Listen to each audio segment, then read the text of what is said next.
Life begins at the break-even point.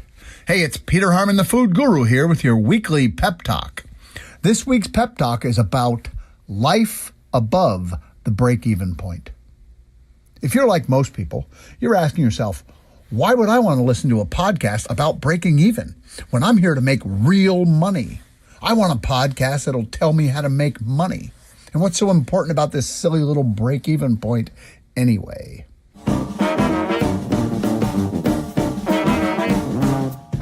Well, ladies and gentlemen, it's true that most people don't want to hear stories about breaking even.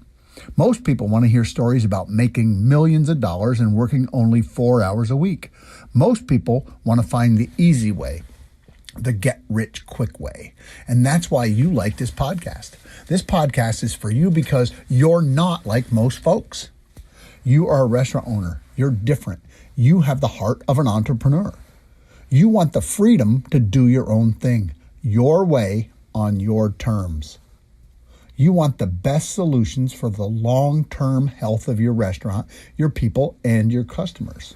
This podcast is for passionate restaurant people like us who are in it for the long haul.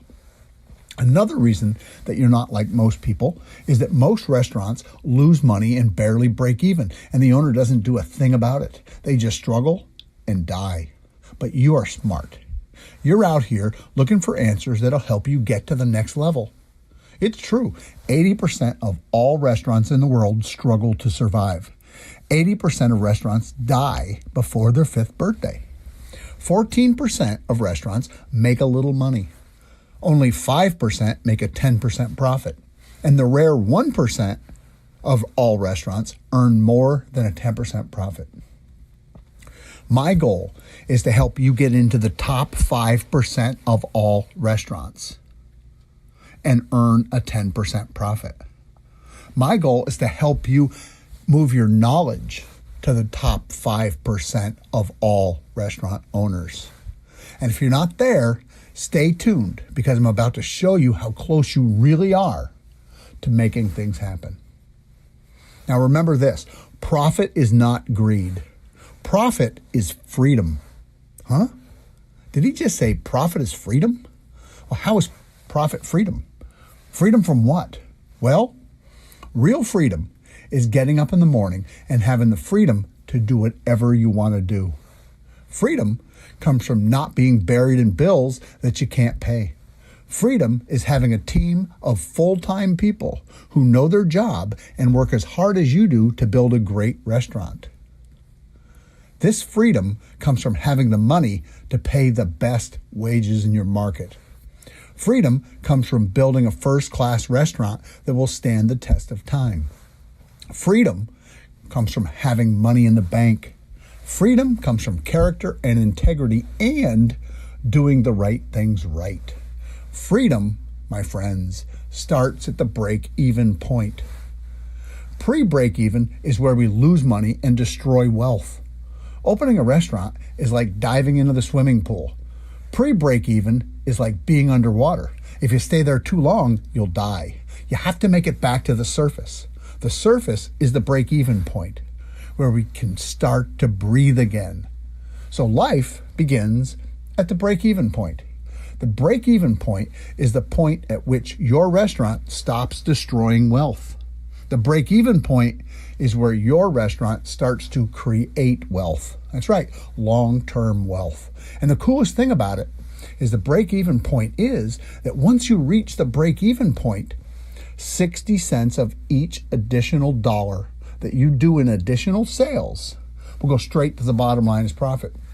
That's right, folks. I said that when you reach the break-even point, 60 cents of each additional dollar in sales will go straight to the bottom line as profit. Wow. Now you have my attention. I want to go there.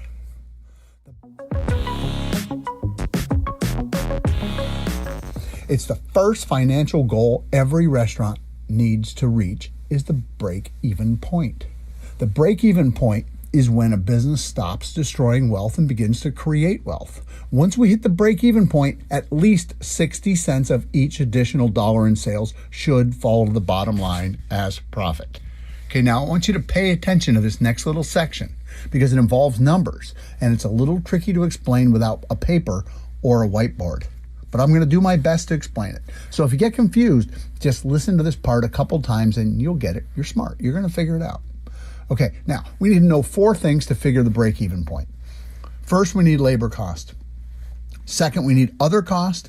Third is we need to know the food cost percentage. And then the 4th thing is we need to make a sales guesstimate. Okay, it's kind of like an estimate, but it's a guess. To calculate the break-even point, we start with fixed costs. Fixed costs are fixed because we can't live without them. There are 2 types of fixed costs. The first is labor cost. Although labor cost varies slightly from week to week, it's still a fixed cost because we can't get rid of it. The second is other cost.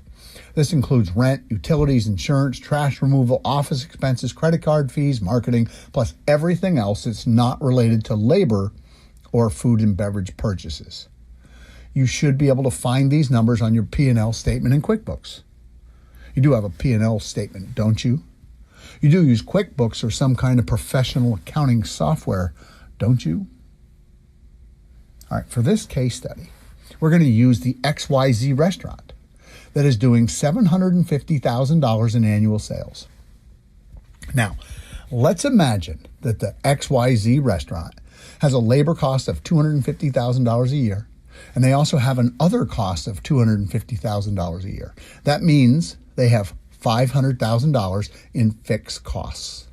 Okay, to recap, XYZ restaurant fixed costs are labor cost, $250,000, other costs, $250,000, total fixed costs, $500,000. Now we have our first 2 pieces. We know the fixed cost should be $500,000. The next piece we need is the cost of goods piece. As I said before, cost of goods is a variable expense. That means if we don't have the sales, we should not need to buy the ingredients to make the food or drinks. So we start with the percentage that we want or expect our cost of goods to be. For this example, we're going to use 33% because that is what the XYZ restaurant is currently running. Okay, so we know what our fixed costs are, $500,000, and we know what the variable expense or cost of goods percentage is, it's 33%, okay? Now, when we know what our fixed costs are and what our cost of goods percentage goal is, we can play around with a few different sales scenarios to find our break-even number, okay? And that's piece 4, the sales scenario guesstimate. If your restaurant has been open for a while, you can use your actual numbers. If you're breaking even now, you already know the break-even numbers. But for our purposes today, I want to start at the beginning so you understand how we do it. And this is a little complicated, so please try to stay with me. And if you need to rewind and listen to it again, do it. Okay, let's imagine we're a startup restaurant. We write the menu and take a guess at what we think the average check is going to be based on the prices on the menu. Now let's say we have an average check of $25 per person. Okay, so we know that. Average check, $25. Then we take a guess at how many meals we hope to do or plan to serve each day. Once we do that, we figure out how many meals we're going to do a week. Okay, so let's imagine we're open for dinner 6 nights a week, and we're going to feed 100 people a day times 6 days. That's 600 people. So we simply multiply the average check goal of $25 times the number of meals per week of 600, and we come up with a weekly sales total of $15,000 per week in sales. Then we multiply the weekly total of $15,000 a week times 50 weeks a year. That's right. In this example, we close the restaurant for 2 weeks so everyone can take a break and go on vacation. Hey, it's not a bad idea if you can make it work. I do it. Anyway, this gives us a total of $750,000. Okay, it's a nice round number to work with. All right, let's see where we're at. Here are our numbers. Our sales, we start with $750,000. Okay, and now we're going to multiply that times our cost of goods goal of 33%, which gives us $250,000 for cost of goods. Did you catch that? Okay, real quick. Average check $25. 600 people a week. 25 times 600, 15,000 a week in sales, times 50 weeks a year, $750,000. Then we took that number, $750,000, and multiplied it times our cost of goods goal of 33%, and that gave us $250,000 for cost of goods. So here's our equation. Sales are $750,000. Cost of goods, labor, and other costs are all $250,000, so our total expenses are $750,000. This is a perfect break-even scenario. All our costs are 33.3%. We're at the break-even point. Now, I want to say it another way. Sales are $750,000 and expenses are $750,000. The XYZ restaurant is at break-even. There's even a formula to calculate break-even, and here it is. Sales minus cost of goods divided by fixed costs. Or in our example, we have $750,000 in sales minus $250,000 in cost of goods is $500,000. Then we divide the $500,000 by fixed costs of $500,000, which equals 1.0. Anything above 1 is break even, and anything below 1 is not. Okay, so sales minus cost of goods divided by fixed costs. If that number equals 1 or better, you're above break even, and if it is 1 or less, you're below break even. All right. For this example, the XYZ restaurant needs to do $750,000 in sales to break even. Okay, with this overhead of labor and cost of goods. And now for the good news. Every additional dollar that XYZ brings in above $750,000 will put roughly 60 cents on the bottom line's profit. And this is because all we have to do is pay the variable expense. Fixed costs are fixed. Labor and other costs aren't moving up or down. They're fixed. So all we have to pay for is the variable cost of goods. Okay? And we know our cost of goods is 33%. So I know what you're saying. If cost of goods is 33%, wouldn't we put 66.6% on the bottom line? And that's a really good question. It's true, we would. But the reason I use 60% is because in reality, there are always extra costs. There will be a 2% increase for credit card fees and maybe something for linen or disposables or something else. And that's why I think of it as 60 cents profit for each additional dollar above break even. Okay, now you know how to figure the break even point for your restaurant. You can use it to figure out what your sales need to be to either stop the bleeding or reach the 10% profit line. If you're hovering around break even, that is a good thing. If you're above break even, that is good too. Now think of this. Harvey Firestone, who's the really smart guy, used to hang out with Thomas Edison and Henry Ford. He once said, "It is unusual and indeed abnormal for a concern to make money during the first several years of existence. The initial product and initial organization are never right." I love that. Okay, so now hold on because we're about to go above the break-even point.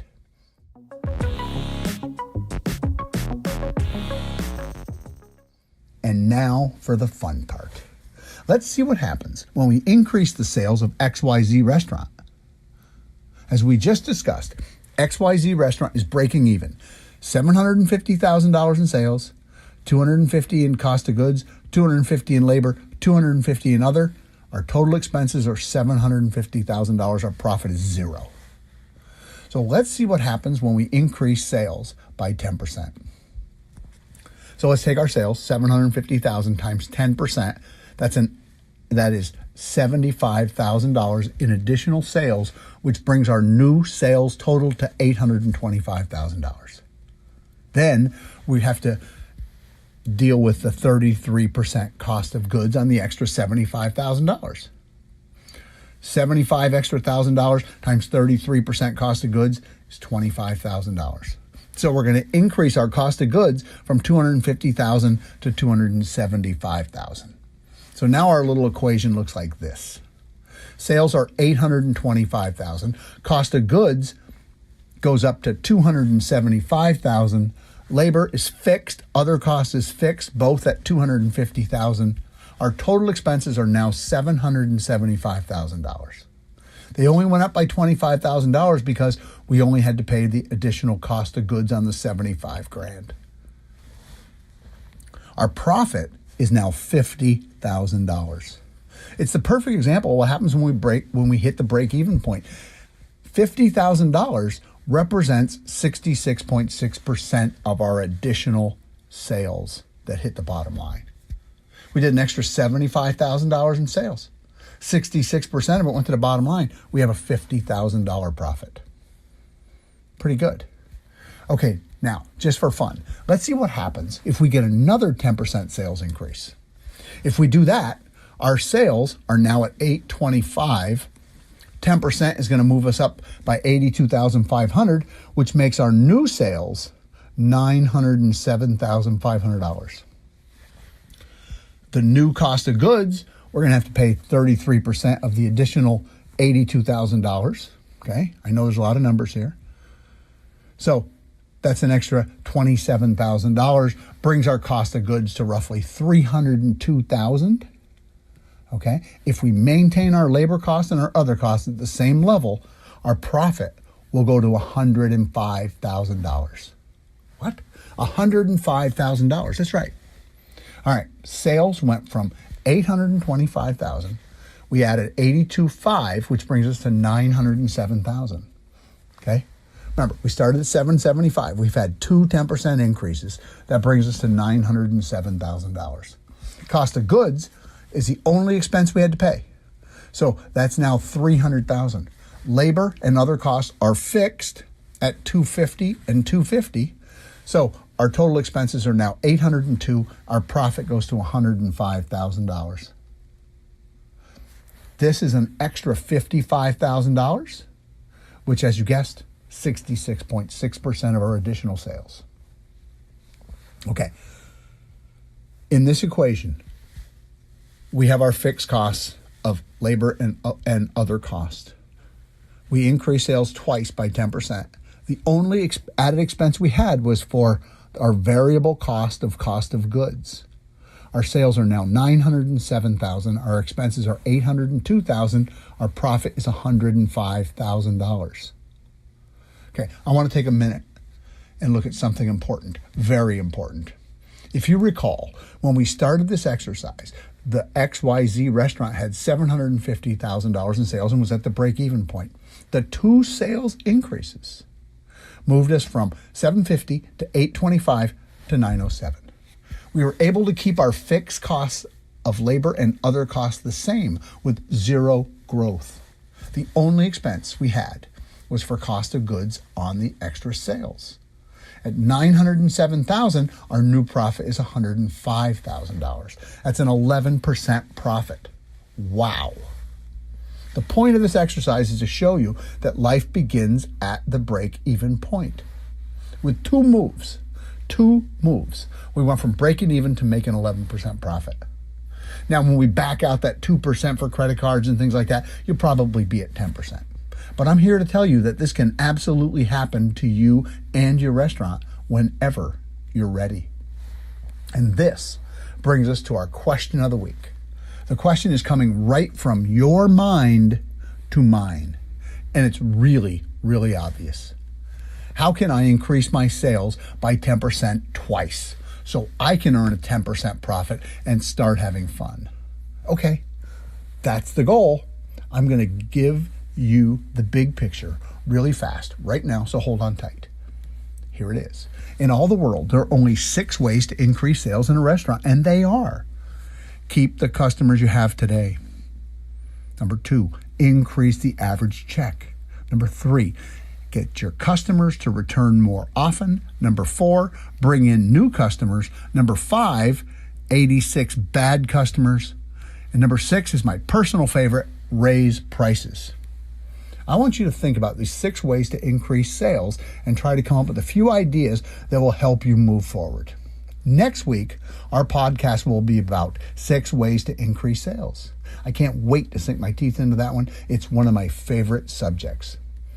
I truly hope that today's episode about the break-even point was interesting and useful, because my goal is to help you build a better restaurant and achieve the gold standard in the restaurant industry, a 10% profit.